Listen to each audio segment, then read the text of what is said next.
Her billionaire husband hid his affair in company emails. She printed everything. Hello everyone. Before we begin today's story, I have a small favor to ask.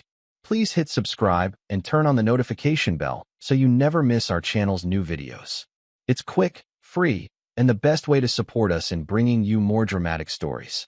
Your support means the world to us. Where are you watching from? Drop your city or country in the comments below. Thank you very much. The first thing Naomi Brooks heard was not her heart breaking, but the printer coming alive in the dark. It was 11:47 on a rainy Thursday night in Manhattan, and the city beyond the penthouse windows looked blurred and distant, as if someone had dragged a wet brush across the skyline. She had been standing barefoot in Preston Whitmore's private study, wearing a simple black dress, and editing the speech he was supposed to give the next evening at the Whitmore Foundation Gala. For 12 years, she had polished his words until they sounded warmer than the man who spoke them. She had turned boardroom ambition into charity language, corporate damage into hope, and a billionaire's carefully managed image into something people believed had a soul. Tonight's speech was about trust. That was almost funny, though Naomi did not laugh. The house was quiet except for the rain tapping against the glass and the low hum of the printer near the bookcase. At first, she thought Preston had sent over market reports from the office. He often worked late from the other side of the city, or at least that was what he called it. Work, meetings, emergency calls, a last-minute dinner with investors. Words that had become small locked doors in their marriage. Naomi crossed the room slowly, one hand resting against the edge of the mahogany desk, the same desk where their wedding photo sat in a silver frame angled perfectly toward guests. In the photo, Preston's hand was wrapped around hers, his smile bright enough to convince the world he understood gratitude. The printer released another page. Then another. Then another. Naomi lifted the first sheet before it settled flat in the tray. The company header was there. Crisp and formal, Whitmore Global Holdings. Beneath it, an email thread. Preston Whitmore to Camille Reed. Camille Reed to Preston Whitmore. Timestamps. Travel notes. A hotel suite billed under an executive strategy retreat. A line that made the air leave Naomi's lungs without a sound. After tonight, she'll stop suspecting. Naomi stood perfectly still. The rain kept falling. The printer kept breathing paper into the room like a machine that had finally grown tired of silence. She did not scream. She did not throw the frame. She did not call his name into the empty penthouse like a woman begging the truth to become less true. Instead, she read. 1 page became 5. 5 became 12. The language was careful, professional enough to hide behind, intimate enough to reveal everything. Calendar changes. Private dinners disguised as donor meetings. Messages buried in company email because Preston, like many powerful men, believed the system belonged to him simply because his name was on the building. Naomi placed the pages on the desk and aligned their corners with steady fingers. Her reflection hovered in the dark window, her deep brown skin warmed by the desk lamp, her eyes calm in a way that frightened even her. For months, Preston had told her she was tired, too sensitive, reading into things. He had kissed her forehead in front of cameras and made her doubt the cold space he left beside her in bed. But paper did not gaslight. Ink did not apologize. Evidence did not ask a woman to shrink herself to protect a man's reputation. The printer paused, clicked, and released one final page. Naomi picked it up. It was an email sent that morning. Preston had written, "Naomi still believes the gala is our fresh start." Camille had replied, then let her smile for the cameras one last time. Naomi looked at the wedding photo again, then at the speech on the screen, where Preston was supposed to say, "Integrity is what we do when no one is watching." Slowly, she removed her wedding ring and placed it beside the stack of printed emails. The diamond caught the light for a second, brilliant and useless. Then Naomi opened the bottom drawer, took out a clean folder, and wrote 3 words across the tab in black ink. "Read this first." Naomi did not sleep that night. She sat in Preston's private study while the rain softened into a silver mist over Manhattan, the folder resting closed beside her like a quiet witness. Somewhere below, car horns rose and faded along Park Avenue. Somewhere above, the penthouse lights reflected against the glass like a second city built entirely out of secrets. She remembered the first time Preston brought her here, before the marble floors, before the private elevator, before people stood when he entered a room. Back then, Whitmore Global Holdings occupied 2 rented floors above a bank in Midtown, and Preston still wore suits with sleeves that never quite fit.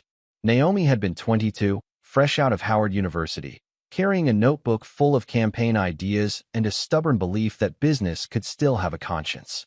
Preston noticed her after she corrected a donor statement during a charity meeting. Not loudly, not to embarrass anyone.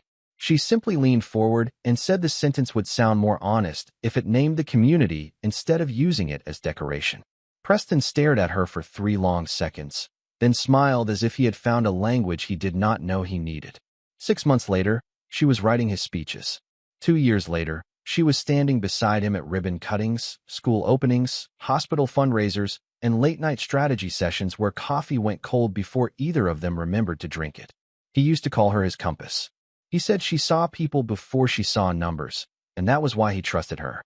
Naomi believed him because love, in the beginning, rarely announces the cost of admission. Their wedding had been small by billionaire standards, though Preston was not yet a billionaire then. 200 guests in a restored chapel in Charleston, white roses, gospel music, her mother crying softly in the front pew, his father watching with the stiff approval of a man who valued legacy more than tenderness.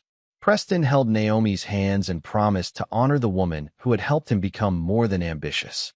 For years, she thought he meant it. She built the foundation that made his company admired.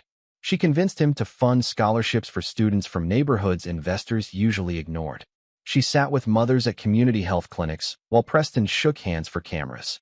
When a factory closure threatened hundreds of jobs in Ohio, Naomi was the one who told him profit could not be the only sentence in a human story. He listened then, or perhaps he only learned how listening looked. The change came slowly enough to be excused. A missed dinner became a delayed flight. A cold glance became exhaustion. A locked phone became security protocol. He stopped asking what she thought before interviews and started sending her final drafts written by younger staff who used words like impact and compassion without understanding either one. In public, he touched the small of her back with practiced warmth. In private, he walked past her as if marriage were another hallway in a building he owned. Still, Naomi stayed. Not because she was weak, but because commitment had meant something to her before it became a performance to him. She believed love deserved patience. She believed tired people could return to themselves. She believed the man who once listened might still be somewhere beneath the polished cuff links and television smile. By dawn, the sky beyond the windows turned pale blue, and the printed pages had stopped feeling like an ending. They felt like a mirror. Naomi rose, opened the laptop, and read Preston's gala speech one last time. Then she deleted a single line about trust and replaced it with nothing. By 7:15 that morning, the penthouse looked exactly as it always did, which felt almost offensive to Naomi. The orchids in the foyer still leaned gracefully toward the morning light. The espresso machine still warmed itself with a soft mechanical sigh. Preston's navy tie still hung over the back of a dining chair where he had left it the night before, careless in the way only a man accustomed to being cared for could be careless. Nothing in the apartment had cracked. Nothing had fallen from the walls. Yet Naomi could feel the entire structure of her life shifting beneath the polished floors. She showered, dressed in a cream blouse and charcoal trousers, and walked back into the study with her hair pinned low at the nape of her neck. The folder waited on the desk. She opened it again, not as a wounded wife now, but as the woman who had once managed crisis communications for one of the largest private companies in America. Pain could come later. First came verification. She checked dates against Preston's public calendar. She matched hotel charges against expense summaries. She compared donor dinner announcements with private meeting notes. What had seemed, in the dark, like personal betrayal began to widen into something colder. Camille Reed's name appeared not only in private messages, but beside accelerated promotions, consulting approvals, and vendor recommendations that had bypassed review. A leadership retreat in Napa had been billed for 12 executives, but only 2 room keys had been issued on the final night. A foundation strategy trip to Chicago had been scheduled the same weekend. Preston told Naomi he was meeting hospital donors in Boston. Even the language had a pattern. Words like discretion, alignment, and private agenda appeared again and again, dressed in corporate respectability while hiding a truth that did not deserve such elegant clothing. Naomi did not touch anything she had no right to access. She did not guess at passwords. She did not open private devices. She stayed inside the boundaries of documents already printed, shared accounts tied to the foundation, and archived messages that had copied her by mistake because Preston had forgotten she was still listed as a communications officer on several internal threads. That detail almost made her smile. Men like Preston remembered anniversaries when cameras were present, but forgot the systems women built for them. At 8:30, she called Grace Holloway, her former assistant, now operations director at the foundation. Naomi's voice was calm when Grace answered. Too calm, maybe, because Grace went silent before Naomi finished asking about document retention rules. Naomi, Grace said carefully, is this about Preston? Naomi looked at the stack of pages, then at the wedding ring, still resting beside them. It is about the foundation, she said. And it is about making sure no one can say the truth was handled carelessly. By 9:15, Naomi had 3 labeled folders on the desk. Marriage, company, truth. The first held what belonged to her heart. The second held what belonged to the board. The third held what she would need when Preston finally stopped pretending charm was the same as innocence. Outside, Manhattan brightened into another workday. Inside, Naomi slid each page into place, clean and exact. For 12 years, she had protected Preston's image from every storm. That morning, for the first time, she protected herself. At 6:45 that evening, Preston sent a car for Naomi as if nothing sacred had changed. The black sedan waited beneath the bronze awning of their building, rain beads shining on its roof like scattered glass. Naomi stepped inside with the 3 folders sealed in a leather portfolio on her lap and her face composed in the reflection of the tinted window. She wore a midnight blue dress, pearl earrings, and the kind of stillness that did not ask to be noticed. Preston had chosen Le Marais, a private restaurant on the Upper East Side where the lights were soft, the servers spoke in low voices, and wealthy couples could pretend silence was elegance instead of distance. He was already seated when she arrived, one arm resting along the back of the velvet booth, his silver watch catching the candlelight. He stood, kissed her cheek, and held the chair with perfect manners. Anyone watching would have seen a devoted husband trying to save a marriage. Naomi saw the performance marks, the softened eyes, the lowered voice, the champagne waiting before she had ordered it, the diamond bracelet sitting in a black box beside her plate. You look beautiful, Preston said, and there had been a time when those words could warm a room inside her. Now they landed politely and disappeared. Thank you, Naomi replied, unfolding the linen napkin across her lap. He smiled with practiced regret. He spoke about being absent, about pressure from the board, about how men in his position sometimes forgot what mattered most because everyone needed something from them. He said the foundation gala had made him think about legacy. He said their marriage deserved a fresh start. Naomi listened while the candle between them flickered in its glass holder. She watched his hands as he spoke, the same hands that had signed donation checks, held microphones, accepted awards, and typed messages he never imagined she would read. I know I have failed you in small ways, he said, reaching across the table. But I have never stopped loving you. Naomi looked at his hand without taking it. In her portfolio, less than 2 inches from her knee, was the email he had sent Camille that morning. After tonight, she'll stop suspecting. The sentence sat in the dark like a second guest at the table. Preston opened the bracelet box and turned it toward her. Diamonds trembled in a perfect line against black velvet. For tomorrow, he said. Wear it to the gala. Let everyone see we are still us. Still us. Naomi almost admired the cruelty of those 2 words. Not because Preston meant them to hurt, but because he did not understand that using love as public relations was a kind of poverty no fortune could hide. She lifted her water glass and took a slow sip. Preston, she asked gently, have you ever used love as a strategy? His smile paused for half a second, then returned. That sounds like one of your foundation speeches. Maybe it is. He leaned back, studying her as if trying to find the crack in her calm. Naomi, I am trying here. I know, she said. That is what makes it so clear. The server arrived with dinner, and Preston performed warmth through every course. He asked about her day. He praised the final draft of his speech. He mentioned Camille only once, casually, as if her name were harmless. Naomi did not accuse him. She did not raise her voice. She simply watched the man she had loved continue building a room out of words he expected her to live inside. When dessert came, Preston pushed the bracelet closer. Naomi closed the box and slid it back to him. "Not tomorrow," she said. "Then when?" he asked. She rose, placing her napkin neatly beside her untouched plate. "When gifts stop being apologies for things you still intend to do." Preston's face changed then, not fully, only enough for the mask to tighten. Naomi turned and walked toward the door, the portfolio steady in her hand. Behind her, the candle continued burning over a table set for two people, though only one of them had been telling the truth. By 8 o'clock the next morning, Naomi entered the glass tower of Whitmore Global Holdings through the same lobby she had helped turn into a symbol of generosity.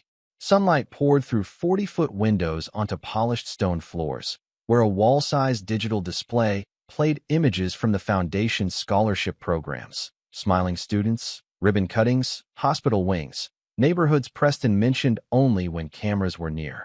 Security greeted her with the familiar warmth reserved for the woman everyone still called Mrs. Whitmore, though Naomi knew a name could remain on a guest list long after love had been removed from the room.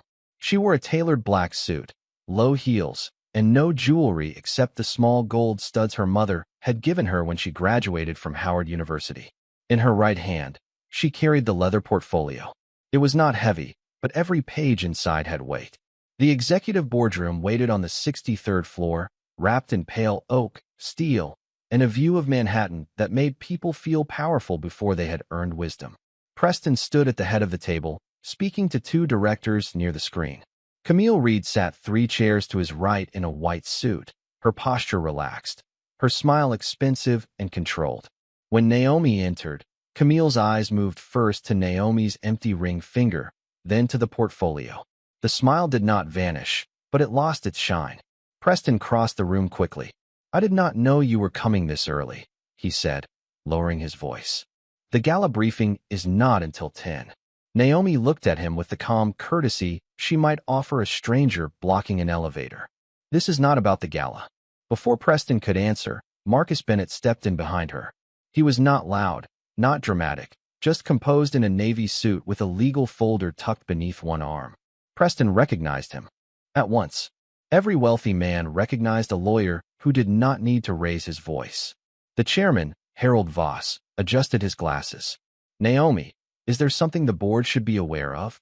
She walked to the long table and placed the portfolio down with both hands. "Yes," she said, "and I want to be clear before anyone speaks.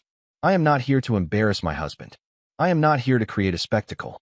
I am here because certain company resources, foundation schedules, donor events, and executive communications appear to have been used in ways that require independent review." The room changed temperature without the air conditioning moving. Camille sat straighter. Preston's jaw tightened. Naomi opened the portfolio and removed 3 sealed packets, each labeled with clean black lettering. She handed the first to Harold Voss, the second to the general counsel, and the third to the head of audit. "These are copies," she continued. "The originals remain preserved with counsel. I have included dates, timestamps, expense summaries, and communications already available through authorized foundation archives or forwarded internal threads." Preston stepped toward her. "Naomi, this is a private matter." She turned to him then, and for the first time in 2 days, the hurt inside her looked directly through the calm. "No, Preston. Our marriage was private. Company money was not. The foundation's name was not. The trust of employees and donors was not." No one moved. Outside the windows, the city continued its ordinary morning. Taxis turning corners, people crossing streets, coffee cooling on desks 60 stories below. Inside, the empire Preston had polished for years listened to paper speak. Camille gave a small laugh that failed before it finished. "This is clearly emotional," she said. Naomi did not look at her. "Emotion is not evidence," she replied. "That is why I brought documents." Marcus placed a formal letter on the table requesting an independent investigation and immediate preservation of relevant records. Harold Voss read the first page, then the second. His expression closed like a door.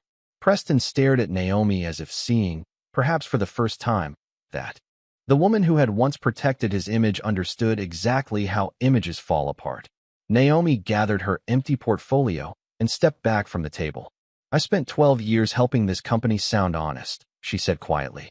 Now it has a chance to become honest. Then she walked out of the boardroom before anyone could reduce the truth to gossip, leaving behind no raised voice, no broken glass, no public scene, only the one thing Preston had never prepared for: a woman who knew the difference between revenge and accountability. The investigation began quietly, which made it more dangerous for Preston than any headline could have been. By noon, the board had frozen certain executive expense accounts, secured the company email archive, and instructed senior leadership not to delete, forward, or alter any internal communication connected to the foundation or the executive office. No one used the word scandal in the official memo. They used phrases like governance review, preservation protocol, and temporary leadership adjustment. Preston understood those phrases. He had paid attorneys thousands of dollars an hour to build walls out of them for other men. Now the walls were being built around him. At 2:30, Camille Reed left the building through the private garage with a cardboard box, her white suit hidden beneath a camel coat, her phone pressed against her ear, and her face stripped of the confidence she had worn in the boardroom. At 3:15, Whitmore Global released a brief statement announcing an independent review of executive conduct and foundation-related expenditures. By 4, business networks were discussing the announcement without knowing Naomi's name. By 5, Preston's calendar had emptied itself. Investors postponed calls. A university president canceled a dinner.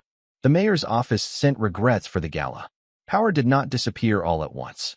It withdrew politely, one closed door at a time. Naomi watched none of it on television. She had returned to the penthouse only to pack what was hers. 2 suitcases stood open in the bedroom, each filled with ordinary things that suddenly felt sacred: worn paperbacks, framed photographs of her mother, a gray Howard University sweatshirt, the blue ceramic mug Preston once hated because it did not match the kitchen. She left the gowns, the diamonds, the society pieces that had made other women whisper and photographers lean closer. Those belonged to Mrs. Whitmore, a woman the world had helped invent. Naomi Brooks needed less to become herself again. At 6:20, the private elevator opened. Preston stepped into the penthouse without his coat, his tie loosened, his face pale beneath the expensive calm he was trying to keep in place. For a moment, he stood in the doorway of their bedroom and looked at the suitcases. Something like fear crossed his eyes, but pride arrived faster and covered it. "You printed everything?" he asked. His voice was low, controlled, wounded in a way that still tried to accuse her. Naomi folded the sweatshirt and placed it neatly in the suitcase. "No, Preston," she said. "You wrote everything. I only stopped pretending I could not read." The words settled between them with more force than anger ever could. Preston looked away first. Beyond him, the hallway lights glowed warm against walls covered in photographs from galas, hospital openings, charity dinners, and carefully staged anniversaries.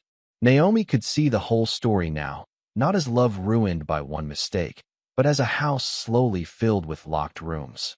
"You could have come to me," he said. "I came to you for years," Naomi replied. "Every time I asked why you were distant. Every time I believed another meeting, another flight, another excuse. You did not want a conversation. You wanted my trust without earning it." His mouth tightened. "Do you know what this will do to the company?" She closed the suitcase. The sound of the zipper was soft, final. "For once, Preston, ask what your choices did to the people who believed in you."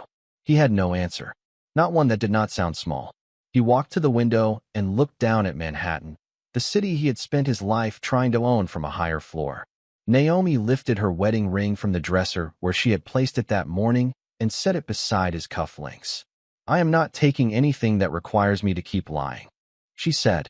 Preston turned then, and the mask cracked just enough for regret to appear. "Naomi," he whispered, and her name sounded different in his mouth, no longer a possession, almost a prayer.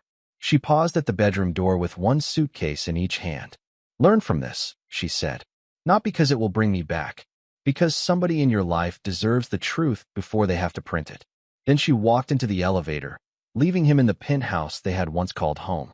As the doors closed, Preston saw his reflection in the polished steel, a billionaire without applause, a husband without trust, a man finally standing inside the silence he had created. For the first 3 weeks after leaving Preston, Naomi lived in a furnished apartment on the 22nd floor of a quiet building in Brooklyn Heights, where the windows faced the East River instead of someone else's empire. The apartment was smaller than the penthouse closet Preston used for winter coats, but every corner of it belonged to the truth. There were no staff members moving silently through marble hallways, no photographers waiting outside charity dinners, no board calls interrupting breakfast. There was only morning light on hardwood floors, coffee in the blue ceramic mug, and silence that asked nothing from her. At first, people expected her to collapse. Some society women sent flowers with notes that sounded more curious than kind. A magazine editor requested an exclusive interview. 2 morning shows asked whether she wanted to share her side of the story. Naomi declined them all. She had not fought to become a headline. She had fought to become free. Marcus Bennett handled the legal matters with careful dignity. The separation agreement moved forward without spectacle. The independent review continued. The foundation board issued reforms, created stronger oversight, and quietly removed Preston from direct control. Camille Reed resigned before the final report was released. Preston stepped down as chief executive officer for what the announcement called personal reflection and organizational healing. Naomi read the statement once, then placed it in a drawer. His fall was not her life's purpose. Her rise was. By the second month, Naomi rented a modest office above a bookstore in Harlem. The elevator was slow, the radiator clicked in the mornings, and the conference table had a small scratch along one side. But when Naomi unlocked the door for the first time, she smiled with a peace no penthouse had ever given her. She named the organization the Brooks Integrity Institute. Its mission was simple: help small businesses, nonprofit leaders, young professionals, and especially women from overlooked communities understand ethical communication, workplace boundaries, document protection, and the quiet power of telling the truth before a crisis forces it into the light. Her first workshop had 12 people. A bakery owner from Queens, a nurse starting a home health agency, a young black woman from Newark who had been told she was too emotional after reporting unfair treatment at work. Naomi stood before them in a gray blazer, not as Mrs. Whitmore, not as a billionaire's wife, not as the elegant shadow beside a powerful man, but as herself. Documentation is not bitterness, she told them. Boundaries are not disrespect, and asking for honesty does not make you difficult. It makes you awake. The room went still, the kind of stillness that happens when people hear a sentence they needed years ago. After class, the young woman from Newark stayed behind and whispered, "I thought I was losing my mind." Naomi touched her hand gently. "No," she said. "Sometimes people call you confused because your clarity threatens the comfort of their lie." That evening, after everyone left, Naomi stood alone in the office while sunset poured gold across the scratch table. Near the window sat the old printer she had brought from the penthouse study. Grace had laughed softly when she saw it. "Of all the things to keep," she had said. But Naomi did not keep it as a wound. She kept it as a reminder. Machines do not create truth. They only reveal what someone was careless enough to leave behind. Weeks became months. Naomi's name began appearing in places that had nothing to do with Preston. Universities invited her to speak. Women's leadership groups requested training. A nonprofit in Atlanta asked her to design a program for first-generation founders. She traveled with one carry-on suitcase and slept well in ordinary hotel rooms where no one knew her drink order, her marital history, or the weight she had learned to stop carrying. One morning, standing before a class of graduate students, Naomi looked down at her notes and realized she no longer felt the need to mention the man who had broken his vows. The lesson had outgrown the pain. And somewhere inside that quiet realization, Naomi Brooks returned fully to herself. 1 year after the night the printer began speaking, Naomi Brooks stood beneath the chandeliers of the Manhattan Civic Forum in a burgundy gown the color of quiet fire. The ballroom was not as grand as the hotels where she had once stood beside Preston, smiling for donors who remembered her earrings but forgot her name. This room felt different, warmer, less interested in perfection. Around her, business owners, teachers, nonprofit directors, attorneys, students, and community leaders filled the tables with the gentle noise of people who had come to learn rather than to be seen. The event was called Leadership with a Conscience, and Naomi had been invited as the keynote speaker. Her name appeared alone on the program. No husband beside it. No borrowed empire beneath it. Just Naomi Brooks, founder of the Brooks Integrity Institute. She touched the edge of the card with her thumb, still moved by the simplicity of it. Across the room, Grace Holloway waved from a table near the front, her smile proud enough to make Naomi look down for a second. Marcus Bennett stood near the stage, speaking with a university dean. The young woman from Newark, now promoted to compliance manager at her company, sat with 3 coworkers and a notebook already open. These were the faces that mattered. Not the old society columns. Not the private clubs. Not the people who had mistaken her silence for emptiness. Then the air shifted, not dramatically, but enough for Naomi to feel memory enter the room. Preston Whitmore stood near the back beneath a soft pool of amber light. He wore a dark suit without the old shine of conquest. His hair held more gray at the temples, and his posture carried the careful humility of a man who had spent a year learning that consequence was not cruelty. He was not surrounded by aides. No photographer followed him. No one rushed to offer a handshake. For the first time since Naomi had known him, Preston looked like a person instead of a position. Their eyes met across the ballroom. He did not smile. He only nodded once, small and respectful, as if asking permission to exist in the same room. Naomi returned the nod and turned back to Grace, because peace was not the same as forgetting, and forgiveness did not require her to rearrange her evening around his regret. After dinner, just before the program began, Naomi stepped into the side corridor to gather herself. The hallway was lined with framed photographs of past civic leaders, their faces solemn beneath brass lights. She was reading a quote about public trust when Preston's voice came softly from several feet away. Naomi. She turned. He had stopped at a respectful distance, hands at his sides, no performance in his expression. I will leave if you want me to, he said. I only wanted to tell you something before you speak. Naomi studied him. There was a time when his presence filled every room with expectation. Now it simply stood there, waiting. Say it, she replied. Preston swallowed, and for once, he did not seem to be preparing a line. I lost the company because of what I did, he said. But losing you taught me what kind of man I had become. I thought power meant being trusted without question. I thought love meant you would keep absorbing what I refused to face. I was wrong. The hallway remained quiet around them. No music yet. No applause. Just 2 people standing on opposite sides of a truth that had taken a year to settle. I am not asking for another chance, Preston continued. I know I do not deserve one. I just wanted you to know that I am trying to become honest before life has to punish me into it again. Naomi looked at the man she had once loved, and there was sadness in her, but it no longer had teeth. Then become someone better, she said. Just not for me. Preston closed his eyes briefly, accepting the sentence like a door he had no right to reopen. I understand. I hope you do, Naomi said. Because regret only matters if it changes how you treat the next person who trusts you. A staff member appeared at the end of the corridor and told Naomi they were ready for her. She nodded, then walked past Preston toward the ballroom doors. Behind her, he did not call her back. That was his first real act of respect. When Naomi stepped onto the stage, the room rose to its feet before she said a word. Applause moved through the ballroom like rain becoming music. She stood at the podium, burgundy silk catching the light, her hands steady on the wood. In the back of the room, Preston watched silently. But Naomi was no longer speaking to the man who had betrayed her. She was speaking to everyone who had ever been taught to doubt their own clarity for the comfort of someone else's lie.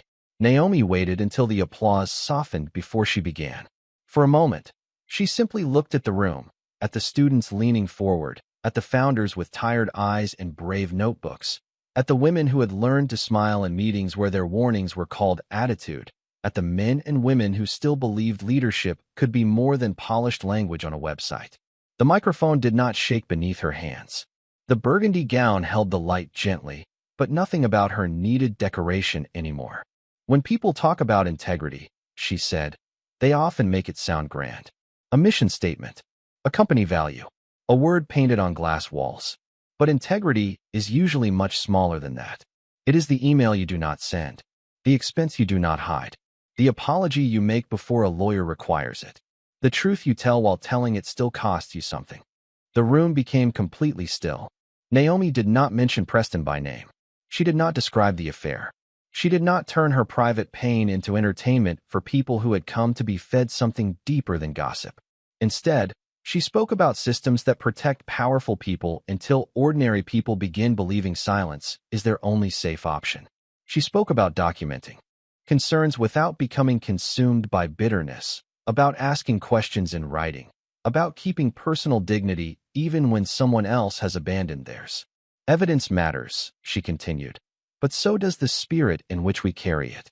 If truth becomes only a weapon, it can make us resemble what hurt us. But when truth becomes a boundary, it can become a doorway. In the back of the room, Preston lowered his eyes. Naomi saw him only for a second, then looked back at the people in front of her. This night was not his punishment. It was her offering. She told them about a woman who once believed love meant waiting quietly for someone to become kind again. She told them that patience without respect can become a cage with soft walls. She told them that forgiveness was not a public performance, not a reunion, not a command to return to the place where trust had been broken. Sometimes forgiveness is simply refusing to let another person's dishonesty become the center of your future, she said. Sometimes it is wishing them growth from a distance you have every right to keep. A woman at the front table wiped her eyes. A young man in a navy blazer stopped writing and just listened. Grace covered her mouth, smiling through tears. Naomi felt the strange fullness of a life that had broken open and somehow made room for more light. When she finished, the applause rose slowly, then fully, not the sharp applause of society events, but the kind that carried gratitude. Naomi stepped away from the podium and felt no need to look back. Later, outside the Civic Forum, Manhattan shone beneath a light spring rain.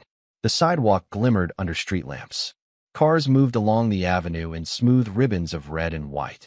Naomi stood beneath the awning for a moment, breathing in the cool air.